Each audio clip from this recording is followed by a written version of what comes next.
ఇవాళ మీ అందరినీ కూడా చూస్తూ ఉంటే నిజంగా చాలా గర్వంగా కూడా ఉంది. ఎందుకనంటే రాజకీయాలలో ఎప్పుడు కూడా విలువలు ఉండాలి, విశ్వసనీయత ఉండాలి అని చాలా గట్టిగా నమ్మిన వ్యక్తిని నేను అలాగే ఉంటాను, పార్టీ కూడా అలాగే ఉండాలని చెప్పి మొట్టమొదటి రోజు నుంచి కూడా ఆశించాను. కానీ ఈసారి మాత్రం మిమ్మల్ని చూసినప్పుడు మీ అందరూ చూపించిన తెగువకు, మీ అందరూ చూపించిన స్ఫూర్తికి నిజంగా మిమ్మల్ని అందరికీ కూడా హ్యాట్స్ ఆఫ్ చెప్పాలి. ఎందుకంటే మొన్న జరిగిన 57 చోట్ల ఉప ఎన్నికలు జరిగాయి. అంటే దాదాపుగా జెడ్పీటీసీ స్థానాలకు, ఎంపీపీ స్థానాలకు, వైస్ ఎంపీపీ స్థానాలకు, కోఆప్షన్ సభ్యుల ఎంపికకు, ఉప సర్పంచులకు సంబంధించిన స్థానాలకు సైతం దాదాపుగా 57 చోట్ల జరిగితే ఒక 7 చోట్ల అధికార పార్టీకి గెలిచే పరిస్థితి లేదు కాబట్టి ఒక 7 చోట్ల ఎన్నికలు వాయిదా వేశారు. మరో 50 చోట్ల ఎన్నికలు వాయిదా వేసే పరిస్థితి లేక ఎన్నికలు జరపక తప్పని పరిస్థితిలో ఎన్నికలు జరిపారు. జరిపిన ఈ చోట్ల కూడా దాదాపుగా 50 స్థానాలకు గాను 39 స్థానాలు వైఎస్ఆర్ కాంగ్రెస్ పార్టీ కార్యకర్తలు గొప్పగా తెగింపు చూపించి గెలుచుకోగలిగాం. నిజంగా ఆశ్చర్యం కలిగించే విషయాలు ఏమిటి అంటే అసలు తెలుగుదేశం పార్టీకి ఇక్కడెక్కడా కూడా కనీసం గెలవడానికి తగ్గ నెంబర్స్ కూడా లేవు. గెలవడానికి కావలసినన్ని సంఖ్యాబలం లేనప్పుడు తెలుగుదేశం పార్టీ ఎందుకు ఈ మాదిరిగా ఎన్నికలు భయాందోళన మధ్య మభ్యపెట్టి, భయపెట్టి, ప్రలోభాలు పెట్టి, దౌర్జన్యాలు చేస్తూ ఎందుకు ఈ ఎన్నికలు నిర్వహిస్తూ ఉన్నారు అనేది వాళ్ళకే తెలియడంలో. చంద్రబాబు నాయుడు అనే వ్యక్తికి నిజంగా బుద్ధి జ్ఞానం రెండూ లేవు. ఇన్ని సంవత్సరాలు ముఖ్యమంత్రిగా పరిపాలన చేశాడని చెప్పుకుంటాడు, కానీ నిజంగా ప్రజాస్వామ్యంలో ఉన్నప్పుడు, మనకు బలం లేనప్పుడు హూందాగా అది వదిలేయాలి. అది ప్రజాస్వామ్యంలో ఎవరైనా కూడా చేయాల్సిన పని.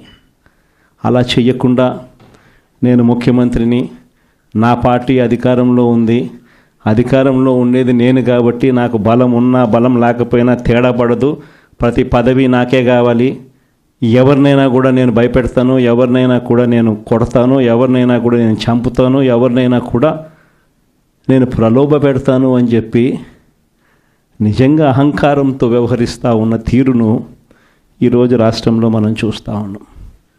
ఇది ధర్మమేనా, న్యాయమేనా అన్నది నిజంగా ప్రతి ఒక్కరూ కూడా రాష్ట్రంలో ఆలోచన చేయాలి. ఇలాంటి పరిస్థితుల్లో ఒకవైపున చంద్రబాబు నాయుడు గారి పాలనలో దాదాపుగా సంవత్సరం అవుతూ ఉంది. మే 13వ తారీఖున ఎన్నికలు జరిగాయి. ఈ మే 13వ తారీఖు వచ్చేస్తే సంవత్సరం అయిపోయినట్టు. అంటే దాదాపుగా 11 నెలలు చంద్రబాబు నాయుడు గారి పాలన అయ్యింది.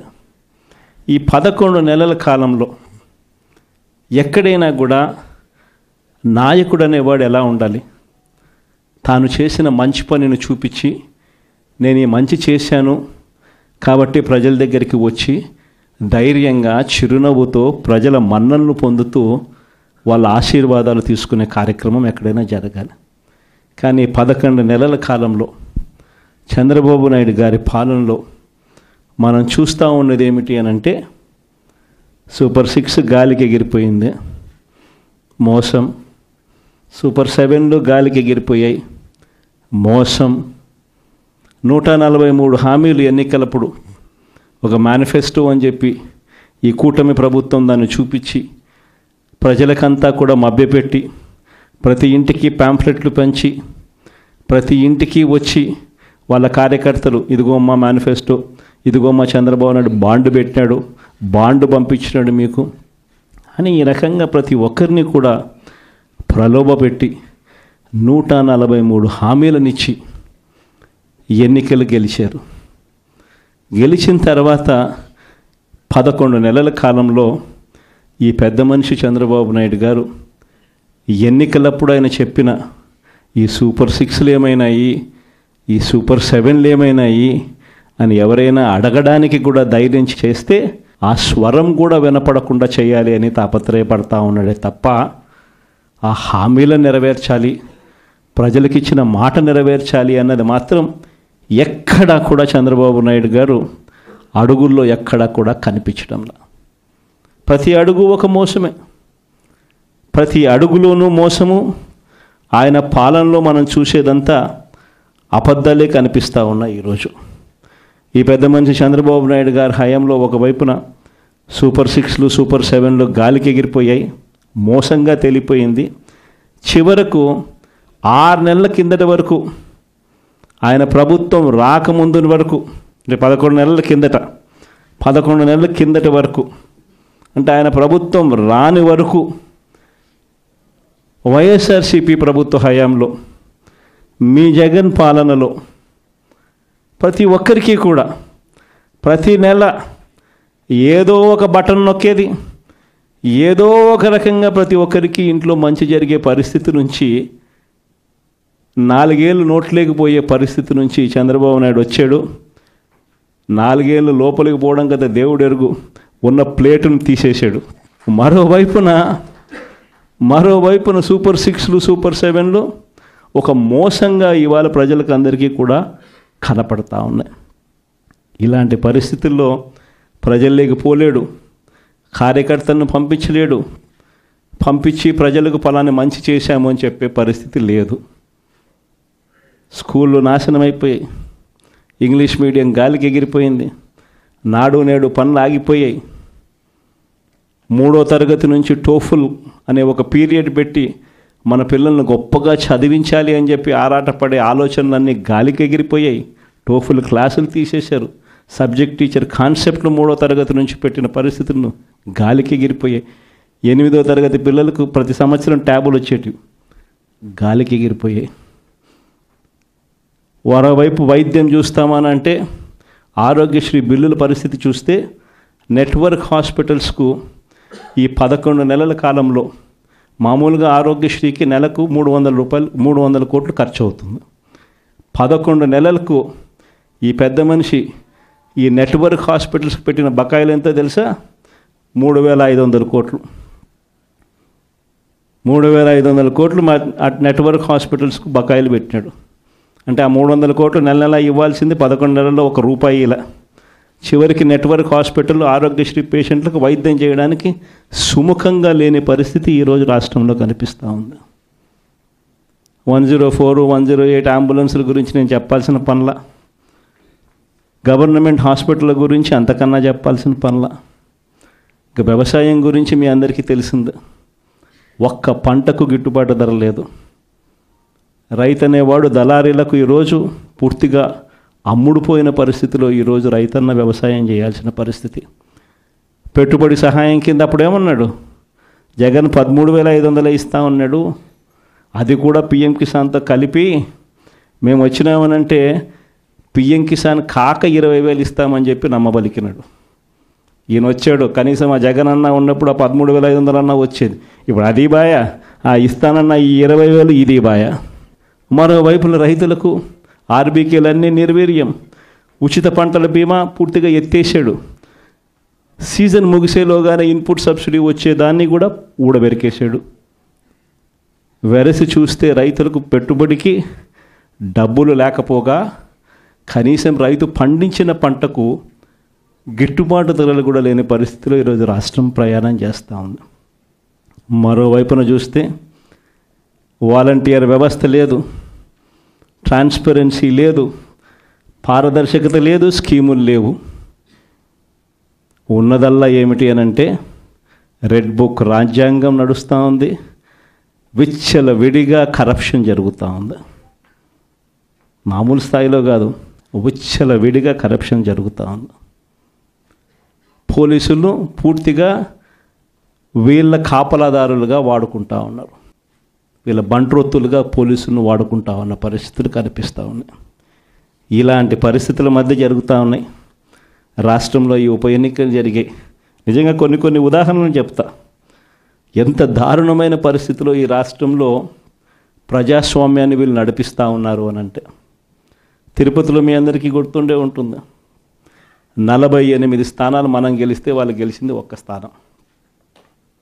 తిరుపతి పరిస్థితి, ప్రజలు ఓటేస్తే ఇచ్చిన తీర్పు ఏమైంది?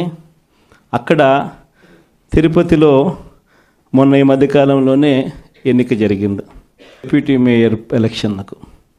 ఏకంగా మన కార్పొరేటర్లు ప్రయాణం చేస్తూ ఉన్న బస్సును ఏకంగా పోలీసు వాళ్ళే అడ్డుకొని, పోలీసు వాళ్ళే దాన్ని బస్సును ఆపి, ఆ బస్సులో ఉన్న ఎమ్మెల్సీని, ఆ కార్పొరేటర్లను పోలీసుల ఆధ్వర్యంలోనే కిడ్నాప్. బస్సు నిజంగా సిగ్గుండాలి ఈ మాదిరిగా చేయడానికి. విశాఖపట్నంలో జరుగుతూ ఉంది. విశాఖపట్నంలో ఉన్న 98 స్థానాలకు 58 స్థానాల్లో 56 స్థానాల్లో వైసీపీ గెలుస్తుంది. ప్రజాస్వామ్యంగా మేయర్, వైసీపీ మేయర్. అలాంటి ప్రజాస్వామ్యబద్ధంగా గెలిచిన మేయర్ మీద అవిశ్వాస తీర్మానం. మన కార్పొరేటర్లందరినీ మనం క్యాంపులోకి తీసుకొని పోయి మనోళ్ళు పాపం జాగ్రత్తగా పెట్టుకునే ప్రయత్నం మనోళ్ళు చేశారు. క్యాంపులు లేకపోతే ఇళ్లకు పోలీసులు వస్తున్నారు. వచ్చి భార్యలతో మీ మొగుళ్ళు ఏడుండారో మీరు చెప్పకపోతే మిమ్మల్ని స్టేషన్లోకి తీసుకొని పోతామని చెప్పి పోలీసులు విశాఖపట్నంలో 40వ వార్డు కార్పొరేటర్ ఇంటికి పోలీసులు పోయి భార్యతో మాట్లాడిన మాటలు నిజంగా అసలు ఏమన్నా బుద్ధి జ్ఞానం ఉన్నోళ్ళు ఎవరైనా చేస్తారా? పోలీసుల్ని మాదిరిగా వాడుకునే కార్యక్రమం. రామగిరి మండలం, మన అనంతపురం జిల్లాలో, ఇక్కడ కూడా ఆశ్చర్యకరమైన విషయం. ఉన్నటి ఎన్ని ఎంపీటీసీలు అంటే 9 మనం గెలిస్తే వాళ్ళు 1 గెలిచినారు.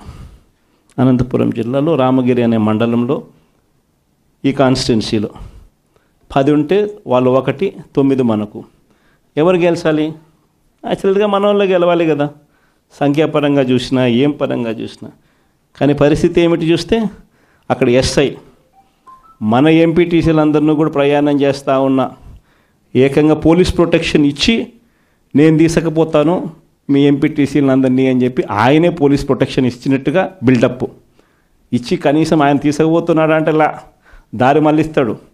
దారి మళ్ళించి ఆయన కిడ్నాప్ స్వయంగా చేస్తాడు. చేసి అక్కడ వీడియో కాల్ పెడతాడు. తెలుగుదేశం పార్టీ ఎమ్మెల్యేతో video call. Telugu Desam party MLA ఆయన కొడుకు. వీడియో కాల్లో మన ఎంపీటీసీని ప్రలోభపెట్టే కార్యక్రమం ఎస్ఐ, ఒక బ్రోకర్గా ఎస్ఐ బిహేవ్ చేస్తాడు వీడియో కాల్ పెట్టి. అప్పటికి మన ఎంపీటీసీలు వినకపోయేసరికి ఏం చేశాడు, ఈయనే కిడ్నాప్ తీసుకొని పోయి ఏకంగా మండల కేంద్రాలయంలో వీళ్ళందరినీ నిర్బంధించి బైండ్ ఓవర్ చేస్తారు. అక్కడికి మన ఎమ్మెల్యే, మన మాజీ మంత్రి, అక్కడ మన మహిళ మాజీ మంత్రి ఇద్దరు వెళ్ళి అక్కడ ధర్నా చేయాల్సిన పరిస్థితిలోకి వాళ్ళు పోయి, మన ఎంపీటీసీలను మనం తీసుకొని మనం పోతే మన వాళ్ళ మీదనే కేసులు. చివరికి అంతటితో కూడా ఆగిపోలే. ఆ మండలంలో భయం రావాలట. ఆ మండలంలో భయం రావాలని రామగిరి మండలంలో ఏం చేశారు, ఒక ఇంపార్టెంట్ బీసీ లీడర్ను,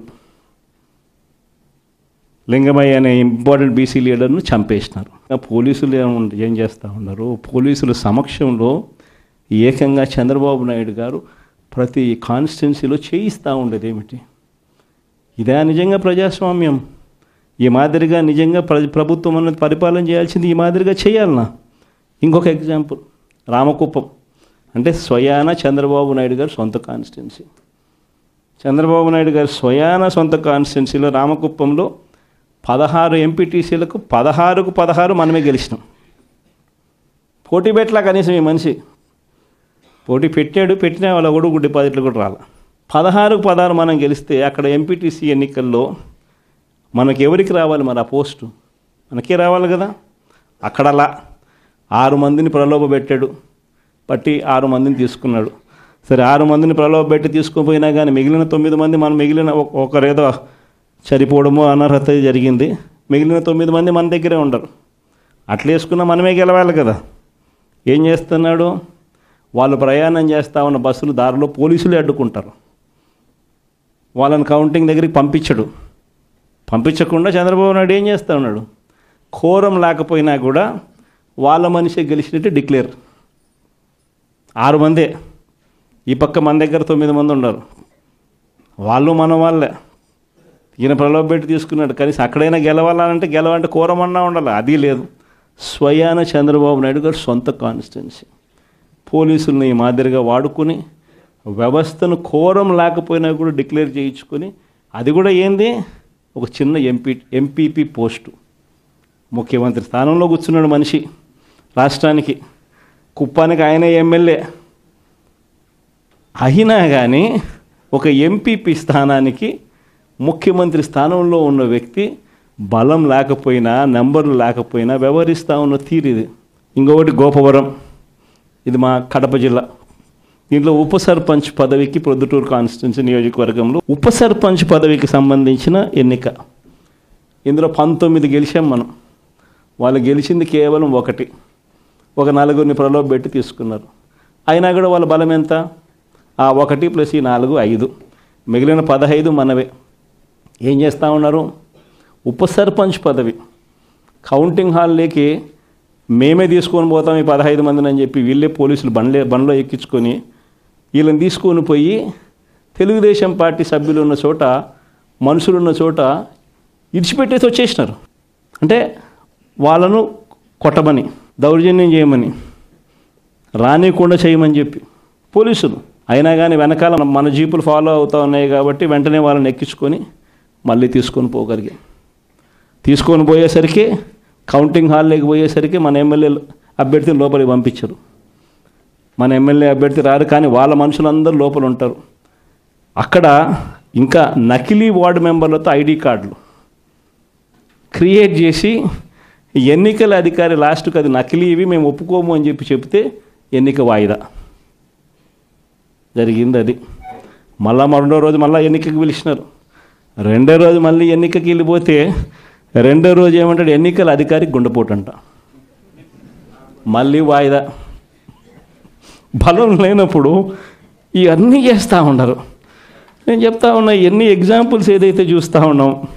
ఇంకో చోట తుని నియోజకవర్గం 30కి 30 మనమే గెలిచాం. మళ్ళీ వీళ్ళ దగ్గర నెంబర్లు ఎక్కడున్నాయి, బలం ఎక్కడుంది, ఏముంది? అయినా కానీ వైస్ చైర్మన్ పోస్టు వాళ్ళకే కావాలని చెప్పి ఏకంగా అడ్డంకులు క్రియేట్ చేయడం, వాయిదాల మీద వాయిదాలు వేయించడం, చివరికి ఏ స్థాయిలో భయపెట్టే కార్యక్రమం చేసినారంటే, మున్సిపల్ చైర్మన్ అనే అభ్యర్థి ఆడాయమ, మున్సిపల్ చైర్మన్, నాకు ఈ పదవి వద్దు, నీ ప్రభుత్వంలో నాకు ఈ పోస్టు వద్దు అని చెప్పి రిజైన్ చేసి తీసుకోపో చంద్రబాబు అని చెప్పి చెప్పింది. అంటే ఆ స్థాయిలోకి ముఖ్యమంత్రులుగా ఉన్న వ్యక్తులు. ఒక తుని అనేది ఒక చిన్న ప్రాంతం, ఒక మున్సిపాలిటీ. అందులో ఎవడు మున్సిపల్ చైర్మన్ అయితే ముఖ్యమంత్రికి ఏం సంబంధం? ఏమవుతుంది? నువ్వే ముఖ్యమంత్రి స్థానంలో ఉండవు, తునికి ఎమ్మెల్యే కూడా మళ్ళా మీ వాడే, ఏం తేడా పడుతుంది? అయినా కూడా ఇది పరిస్థితి. ఇంకొకటి అత్తిలి 20కి మనం గెలిచింది 16, వాళ్ళు గెలిచింది